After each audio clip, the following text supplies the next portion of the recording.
Good morning mga ka-green thumb. Ayan, meron tayong pots. Ayan, meron tayong bagong pots na bigay ulit sa atin. O, diba? Ang ganda ng pots na to. Hindi ko na po napakita yung pag-unbox ko ng pot na to. Ngayon po ay aking tataniman. Tama-tama naman sa aking itatanim dito.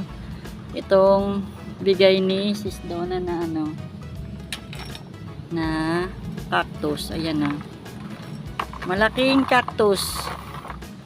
Ito yung ilalagay ko para dito sa malaking pot na to. Tamang-tama lang siya dito. At kahapon, nag-live ako.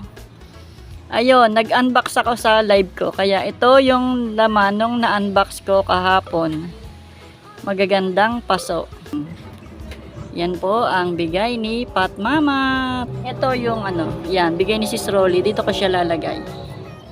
Tapos ito naman po ay bigay naman ni Mama Donna. Itong isang cactus. Yan, magtatanim na po tayo. Thank you so much, Pat Mama. Yan, na-uproot na po ito ni Mama Dons.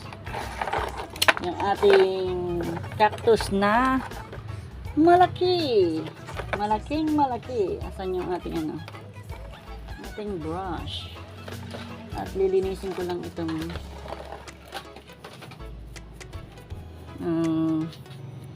bago natin itanim kasi madami siyang nakadikit. Yan, ang ganda-ganda, ang laki-laki niya. Ang laki ng ating cactus bigay ni Mama Donna.tv. Thank you so much. Ayan, itatanim na natin yung ating cactus na malaki na bigay ni Mama Dons. Yun, ang laki ng cactus na to. At pati yung paso ay bigay din ni Pat Mama. Ayan, itanim na po natin. Nakakatuwa lang kasi pag nagkita-kita yung mga plantita, talaga naman ay puro halaman ang palitan na lang ng mga halaman. At ito, natutuwa ako sa bigay ni Mama Donna kasi ang laki ng cactus na to. Kaya sa malaking paso ko siya nilagay. Buti na lang may paso si Pat Mama na bigay sa akin. Saktong-sakto lang siya dyan sa paso na yan. At maganda, matibay. Ayan. Matibay ang paso ni Pat Mama. At naitanim na po natin yung isang cactus na bigay ni Mama Dons. Ang ganda. Ang ganda-ganda niya. Tingnan nyo naman, ang ganda ng cactus na yan. At saka yung shovel, bigay din niya yan. Yung shovel na may kwento. Ayan yung shovel na may kwento. Ayun. Naayos na natin at naitanim ang cactus. Ayan, naitanim na natin yung ating mga cactus at yung shovel na bigay ni Mama Dons. Ayan na nga yun. Ayan, nasusunod naman natin ngayon. Ayan, bigay ni Sis Rolly Seals. Itatanim naman natin doon sa isang paso na matangkad. Bigay ni Sis Rolly Seals na ang tawag dyan sa halaman na yan, nakalimutan ko. Anthurium. Anthurium na kulay pink. Ang na yan, halaman na yan. Ang ganda din kasi ng anthurium na to. Tsaka matibay siya sa matibay siya, matagal mawala yung kanyang bulaklak. At saka mabilis siyang buhayin. Hindi siya maarteng halaman. Kaya yun naman. Ayun, kaya masarap siyang alagaan. Yang anong tawag yan? Ito naman po yung bigay ni Mama E. Variegated rosal ang halaman na yan. Ang ganda ng dahon niya kahit hindi na siya bumulaklak kasi sa dahon pa lang panalo na. Ayan, doon lang natin siya itatanim sa paso na reyos na po yung paso na yan, pero matibay pa naman siya at white ang kulay. Mahilig kasi sa mga puting paso. Ayan, bagay siya dyan dahil nga malaki na yung variegated rosal. Ang ganda ng dahon niya, ang kikislap at ang ganda ng kulay. Ayan. Kahit hindi siya bumulaklak talaga, maganda yung kulay niya. Nagustuhan ko yan, Mama E. Ang ganda ng, ng variegated rosal. Nagustuhan ko yung halaman na yan. Dahil nga mahilig ako sa mga variegated, Mama E. Oh, ganda oh. Ang ganda naman talaga ng kulay ng variegated rosal. Ayan. Sunod naman natin yung ayan, ayusin lang muna natin at dahil nga, ayan, madilim na. Sunod naman natin tong bigay ni Plant Tatay Barry na, anong pangalan niyan? Bonsel. Ayan, buti na lang, binigyan ako ni Bonsel. Wala akong Bonsel. May dala si Plant Tatay.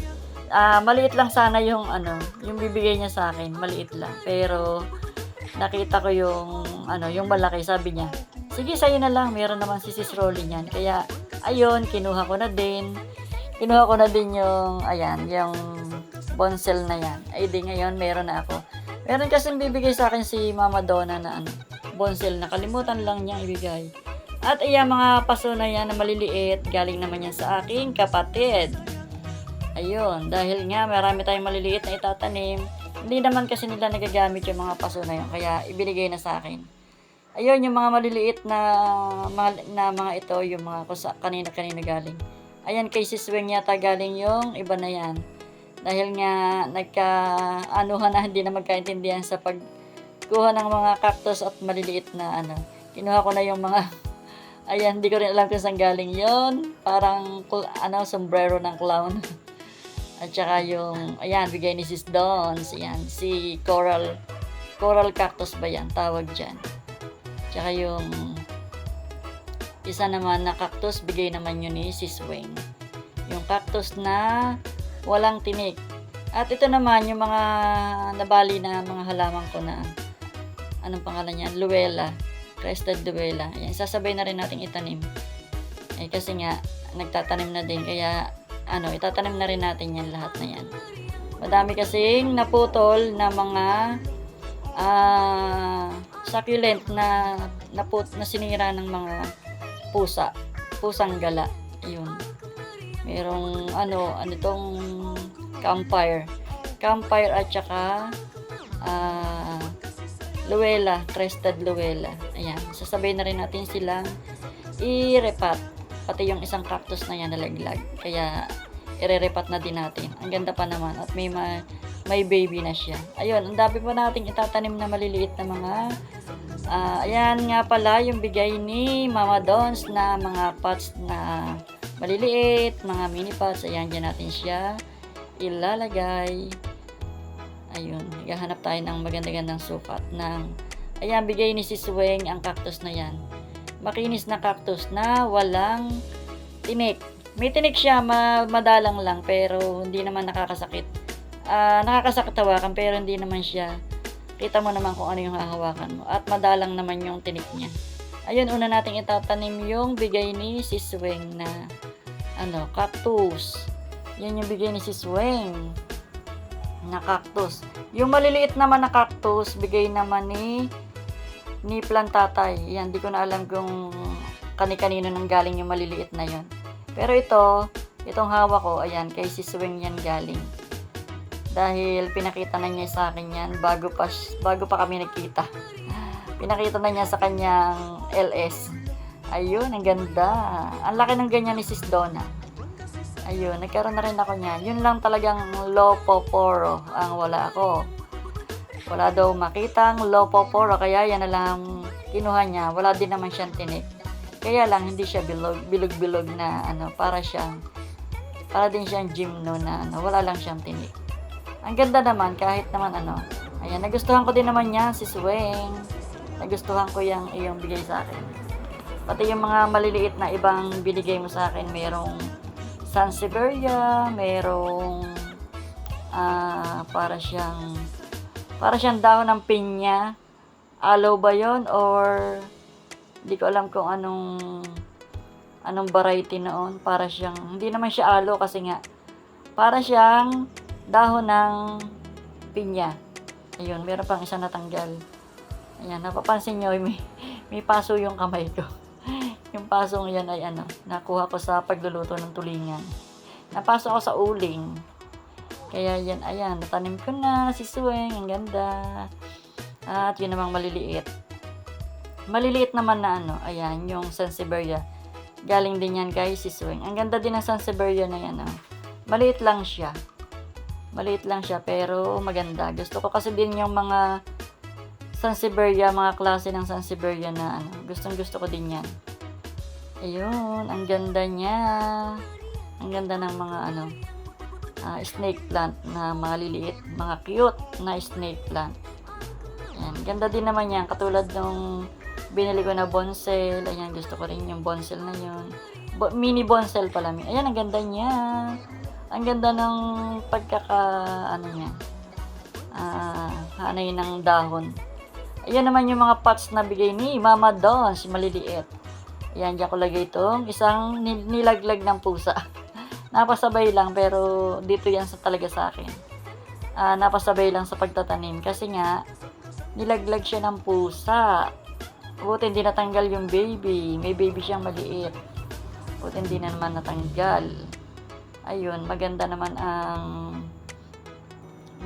ang pagkakatanim. Buti na lang naayos ko naman at ayan na nga, nakatanim na ang ating gymno na variegated gymno na kulay yellow and green. Ayan naman yung maliliit na, hindi ko alam yung ID nito, para siyang ano talaga. Hindi naman siya aloe kasi magaspang yung kanyang dahon, para siyang dahon ng pinya yung dahon niya. At may tinik-tinik pa. Tinik-tinik naman na hindi naman nakakasugat. Ayun, naitanim na natin. Ayun, ang ganda din naman niya. Oh. Hindi ko alam yung ID ng ano na yan, halaman na yan. Pero, maganda siya.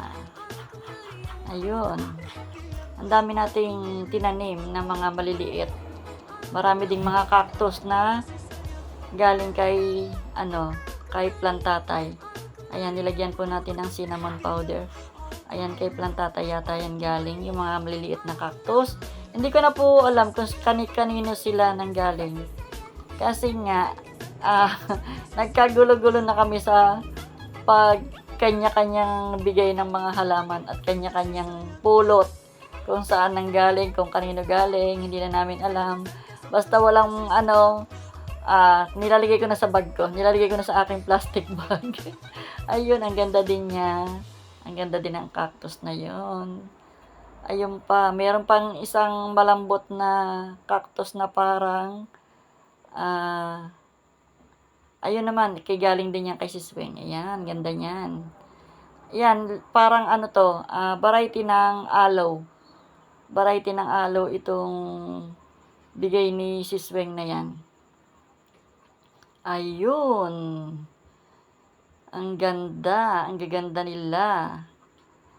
Ang gaganda ng mga, ayun ang ganda para siyang variety din siya ng aloe. Ayun. Okay na, natanim na natin. At yun namang isang maliliit na para siyang ayan, yung sombrero ni clown. Ang ganda din niya. Malambot siya, pero may mga tinik-tinik din. Ayan, parang hindi siya yata kasya dyan. Parang hindi siya kasya kasi nga masikip. Hanap tayo ng ibang paso. Ayun, doon siya nagkasya. Sa aking isang, ayun, okay naman siya doon. At ito naman, meron pang mga cactus na hiwa-hiwalay. Ay, ito yung bigay ni Mama Dons na coral cactus. Ayun, coral cactus. Ayun, naayos na natin, naitanim na. Ayun, at dito ko ilalagay yung mga maliliit na cactus. Nilagyan po natin ng cinnamon powder para po hindi sila lapitan ng mga guyam or langgam. Ayan yung maliliit na cactus na galing kay Plantatay Barry. Ayun. Magaganda din itong mga cactus na to at mabilis naman siyang buhayin. Madali siyang buhayin na cactus na yan. Maganda siya. Maganda siya, promise. Ayun, ayos na natin. Ayan, at kung bago ka pa lang sa aking channel, please don't forget to like, subscribe at pakiclick ng notification bell para lagi kang updated sa mga susunod ko pa pong mga video. Yun lamang po and bye-bye. God bless us all. Bye!